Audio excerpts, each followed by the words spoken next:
Ho ho ho and Merry Christmas, ladies and gentlemen. My name is Austin, and today, to break in the holiday season, I have decided to cover The Santa Claus, directed by one John Pasquin and starring Tim Allen. So without further ado, let's talk about it.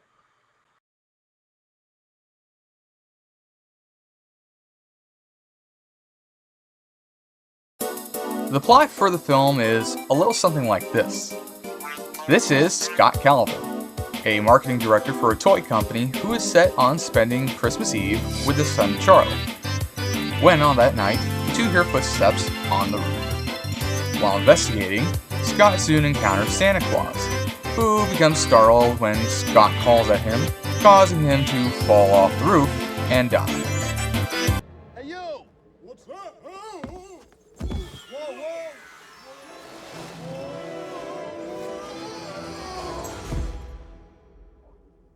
Houston, we have a problem. He is Santa! You killed him! Did not. And he's not Santa. Well, he was. Frank, that's horrible. That's so horrible. I know it. My father went the same way. At Charlie's request, Scott dons the suit and finishes the late Santa's trip, after which the reindeer, who pretty much handle everything after Scott accidentally causes Santa to fall to his death, take him to the North Pole, where the head elf Bernard tells him the facts. Those facts? Scott is now the new Santa, because after putting on the suit, he is subject to the Santa Claus, which means he must become the next Santa and do things that Santa does. What follows is Scott denying this reality before eventually accepting his position and attempting to convince his loved ones that he is the big man himself and that he isn't crazy. Yeah, the premise is pretty out there, and certainly doesn't make sense when you say it out loud, but it's feasible. And more than anything, you're here to see Tim Allen be a goofy Santa and nothing more, which is always perfect around the holidays. Now then, let's see what production facts we can muster up.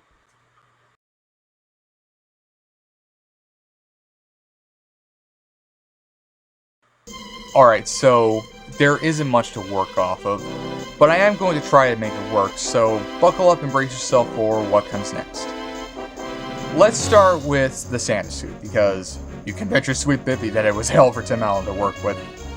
To give you an idea of how much he hated wearing the suit, the film was shot during the summer, and there weren't a whole lot of air-conditioned areas, so poor Tim was stuck in a fat suit with facial prosthetics, a beard, and Santa's getup, which took 4 to 5 hours to apply, 2 hours to remove them, and at times was wearing multiple Santa suits. When he got so hot, he had to take frequent breaks just to cool off. The latex of the suit also rubbed against his skin quite often, causing him to suffer a rather painful rash on top of having scars, scratches, and infections. And because of the poor ventilation, he could only wear it for around 6 hours, so it was not a pleasant experience. One rather humorous detail is that when he got too warm, he sometimes forgot about the kids playing the elves and started cursing out of nowhere, which I would have loved to have been a fly on the wall just to witness Tim the Tool Man drop the F-bomb in the Santa suit. Allen would later tell ABC News that ventilation would get better in later films. In terms of those who almost played Scott Calvin, aka Santa Claus, Bill Murray and Chevy Chase were both offered the role, but they declined, as Chase had scheduling conflicts, while Murray wasn't interested in doing another Christmas film following Scrooge, and also said that it didn't suit his style of humor despite being written with him in mind. Other actors considered included Tom Selleck, Robin Williams, Tom Hanks, Mel Gibson, who would later play an unconventional Santa in Fat Man, John Ritter, who was also considered to play Neil Miller, Kurt Russell, who would also play Santa later on, John Travolta, Rowan Atkinson, Mike Myers, Michael Keaton, and Harrison Ford, with Myers certainly being an inspired choice for a movie dad and Santa, and Ford being a perfect option in my opinion. For Scott's ex-wife Laura, Patricia Richardson, I guess to function as a lighthearted Christmas affair after her early appearance in Christmas Evil, which she did before becoming Tim's wife Jill Taylor on Home Improvement, Patricia Clarkson, Patricia Heaton, who won't be the only Beethoven cast member to be offered a role in this, Kate Burton, Pamela Reed, Goldie Hawn, Sally Field, Jennifer Grey, Mary McDonnell, and Bonnie Hunt were offered the role, while for Neil, Laura's current husband and Charlie's stepfather, Jeff Daniels, Stanley Tucci, Christopher McDonald, Bradley Whitford, Ryan Stiles, and Peter McNichol almost had the role. And if it had worked out with that second one, it wouldn't have just been Stanley Tucci. It would have been Stanley Tucci with hair. Something kids only ever saw with Beethoven. But beyond all of that, the script was written on spec by Steve Rudnick and Leo Benvenuti, who would later work on Space Jam. And in November 1992, it was acquired by Hollywood Pictures, which between this and Touchstone Pictures were two Disney labels meant to be an output for more mature offerings from Disney, with Hollywood Pictures handling movies such as Arachnophobia, The Hand That Rocks the Cradle, Tombstone, Crimson Tide, The Rock, and The Sixth Sense, the last of which was a big moneymaker for the brand. Anyway, Hollywood Pictures was to distribute it, making it one of the family-friendly efforts in their catalog, like Encino Man and Cap Nowhere, but probably after seeing kids enjoy the film, Disney ultimately decided to distribute it themselves rather than dump it into Hollywood Pictures' catalog. The Santa Claus was also shot at Raleigh Studios down in Hollywood, and on location in the greater Toronto area, with Oakville serving as the city of Lakeside, Illinois. I wonder if this guy's ever been down there as a location scout. Speaking of Canada, the Toronto Zoo actually allowed for the reindeer that they had for usage in the film, which explains why some had Alaska tattooed on their left front leg, and one had a shirt that said, "I banged a moose in Montana, and it was heavenly." Meanwhile, the trains found at the start of the film and in the North Pole were produced by a company called LGB, short for Lemon Grossbahn, whose brand of model train products have also been found in films like Coming to America and Stuart Little. And there's a really interesting fact about... Stop!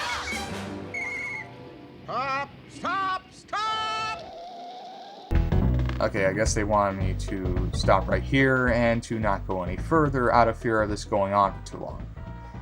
I kind of wish I could do more, but I will do as they say because Christmas only comes once a year, so I'll oblige. Well, let's go to the final verdict then.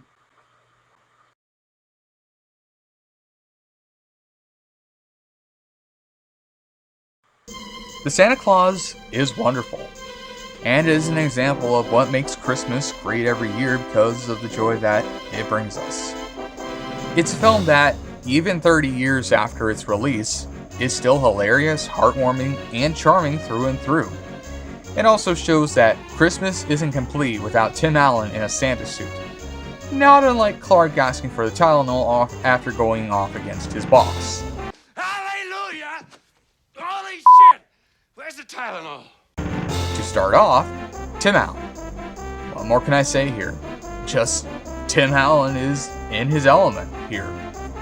He's great in this movie as Scott Calvin, aka Santa Claus. At the start, Scott is a divorced dad who's mostly wanting to spend Christmas with Charlie, and is mostly thrust into the situation by accident with no say on his part, and when Bernard tells him he's the new head honcho, he's not buying it.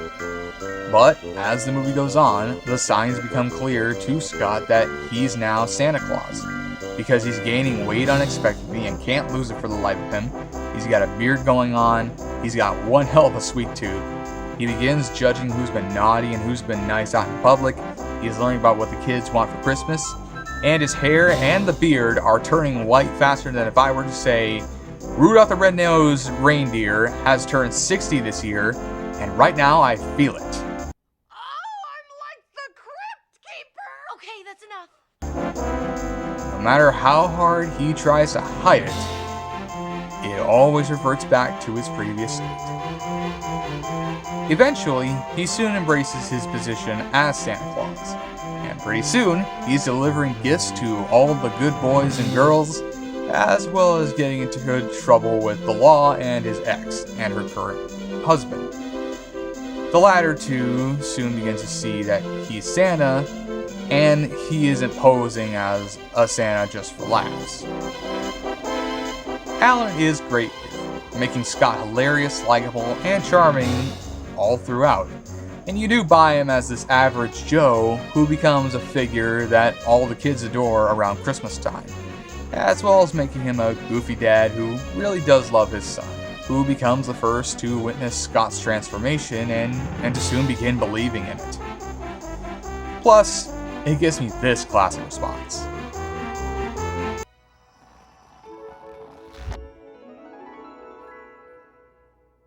I'm in big trouble. You also have Eric Lloyd as Charlie, Scott and Laura's son and Neil's stepson, who is a firm believer in Santa Claus, as we all are at that age.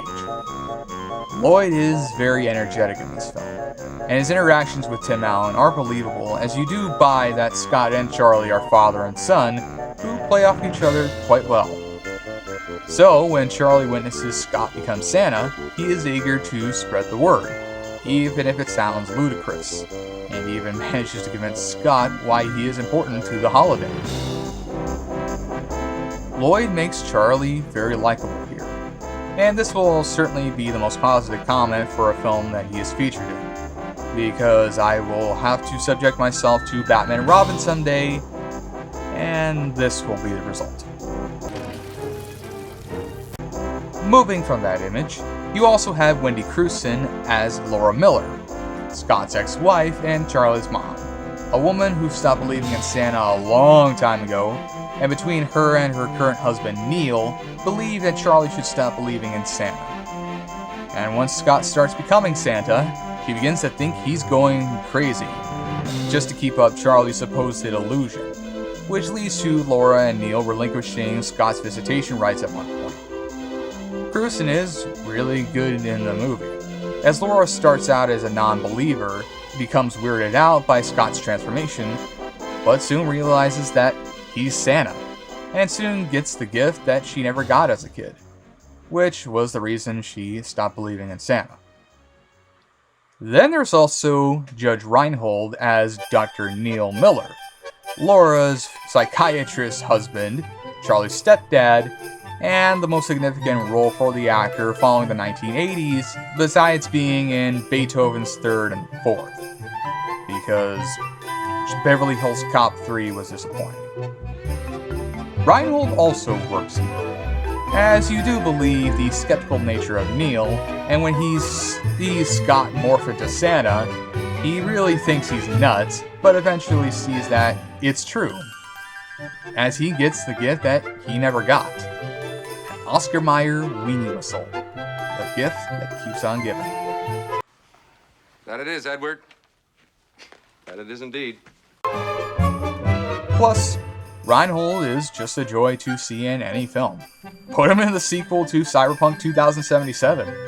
He'd be a welcome presence. Oh, and let's not forget David Grumoltz as Bernard, the head elf who gives Scott the rundown for his new position as Santa, and possibly is what Goldstein was doing before meeting Rosenberg in college. Grumoltz sells it as Bernard, being informative and hilarious all at once, and at 16, he really shows promise here, especially after Addams Family Values the previous year. He's got the charisma, the charm, and everything else in between to make Bernard a fun character, And considering what Krumholtz would go on to do, he really does have a knack for playing memorable characters, and Bernard is no exception. Plus, there's also Peter Boyle as Scott's boss, Mr. Whittle, who becomes put off by Scott's weight gain, and who would later play Father Time in the sequels, and keep on the lookout for Jane Eastwood as Judy, the waitress at the Denny's Scott and Charlie go to after Scott burns the turkey that he and Charlie were going to have. And both Frank Welker and Kerrigan Mahan, Goldar in Mighty Morphin Power Rangers and Power Rangers Zeo, as the voices of the reindeer. Next up, the makeup and costume design is excellent here, as Tim Allen really does become Santa quite well. And for as much as he despised wearing the suit, it is convincing and helps enhance the performance by a lot. It also makes you believe that the elves at the North Pole are what they are, complete with the ears and the pointy hats. Not to mention the fact that all the actors that were kids and also deliver their performances quite well. There's also nice set design from the North Pole to Santa's workshop.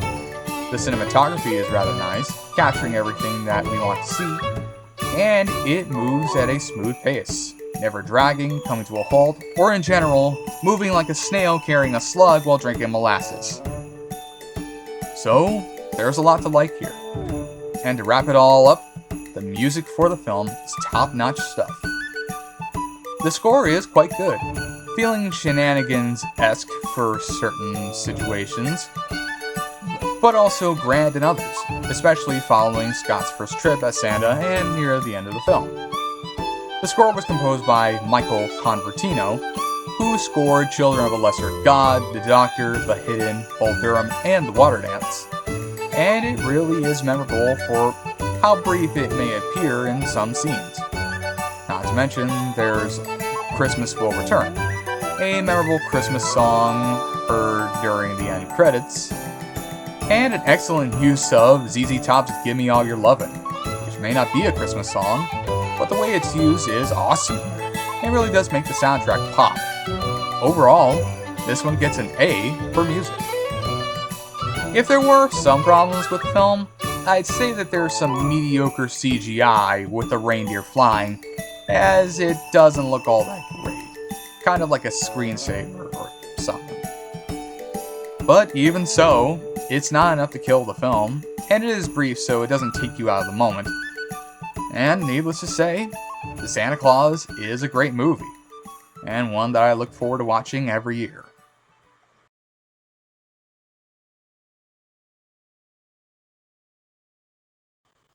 The Santa Claus had its premiere on November 5th, 1994, before getting a wider release on the 11th of that month, where it grossed $145.3 million in the US and $45 million in other parts of the world, gaining a total of $190.3 million on a budget of $22 million, and getting rather positive reviews from critics, with Sandy Davis of The Oklahoman placing the film as 6th overall on her Best Films of 1994 list, and Makoto Kino even had it as a pick in Ash's Friends Pick Their Favorite Holiday Movies on his podcast, Ash Ketchum's Talk Time. And with the success came sequels, including The Santa Claus 2 in 2002, The Santa Claus 3 The Escape Clause in 2006, and the TV series The Santa Clauses in 2022. And while 2 had a mixed reception and 3 a more negative reception, they did make money, and much like the first film,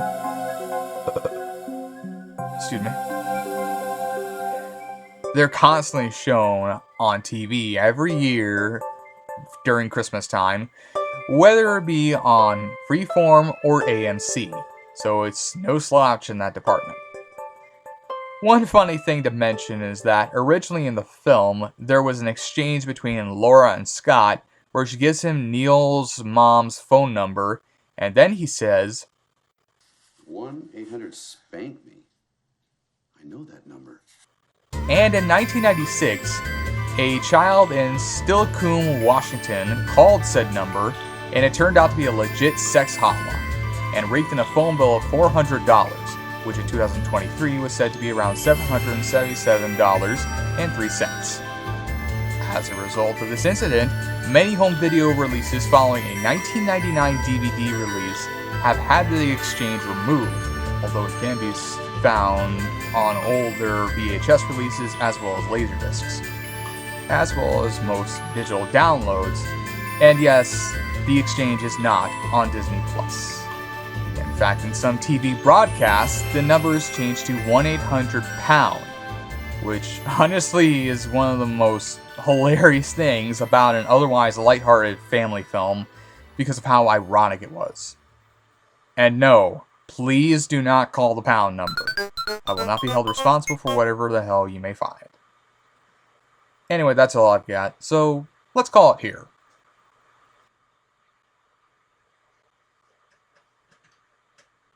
Huh. I got a new poster. I guess Santa may have delivered it early. I guess that's pretty nice. Anyway, The Santa Claus. Great movie. Highly recommended. Whether you decide to pick it up on this DVD here, preferably in widescreen, or you decide to pick it up on Blu-ray, it's a film that is hilarious and really makes Christmas time very special. It's funny. Tim Allen's great in the movie. It's well shot and has great set design. Overall, it's just a fun, lighthearted, lovable movie. And it's perfect for the holiday season. And yeah, this is pretty much my review. I hope you enjoyed it, found it entertaining and educational, and it made you want to seek out this movie because, well, it's a film that holds a lot of charm. Especially since it's now 30 years old. Can you believe that? Look at all the movies that hit their anniversary years to this year. Like, it's amazing. Like, you had the 30th anniversary of Forrest Gump. You had the 35th anniversary of Indiana Jones and the Last Crusade. You had the 40th anniversary of Indiana Jones and the Temple of Doom. The point is, a lot of stuff hit an anniversary year. And, well, Santa Claus is no exception. This isn't why I chose to review it. I just chose to do it because it's Christmas. They're all, Christmas time is not complete until you see Tim the Toolman Taylor dressed up like Santa Claus. We're all a good time. And so, with that, I will catch you later. And I'll see you in 2025. Well, minus the end of review, the end of year video that I'll do covering everything that I did this year. But, yeah, so that's what's going on. Anyway, y'all take care now, okay?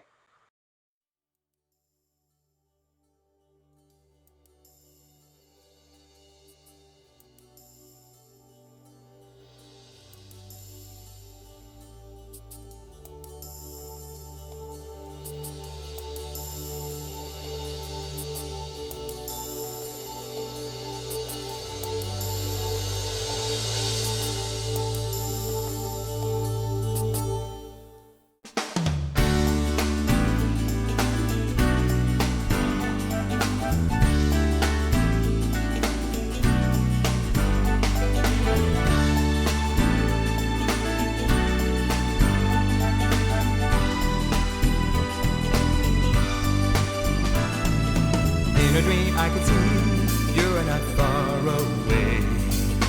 Anytime, any place, I can see your face. You're that special one that I've been waiting for, and I hope you're looking for someone like me. In my dreams,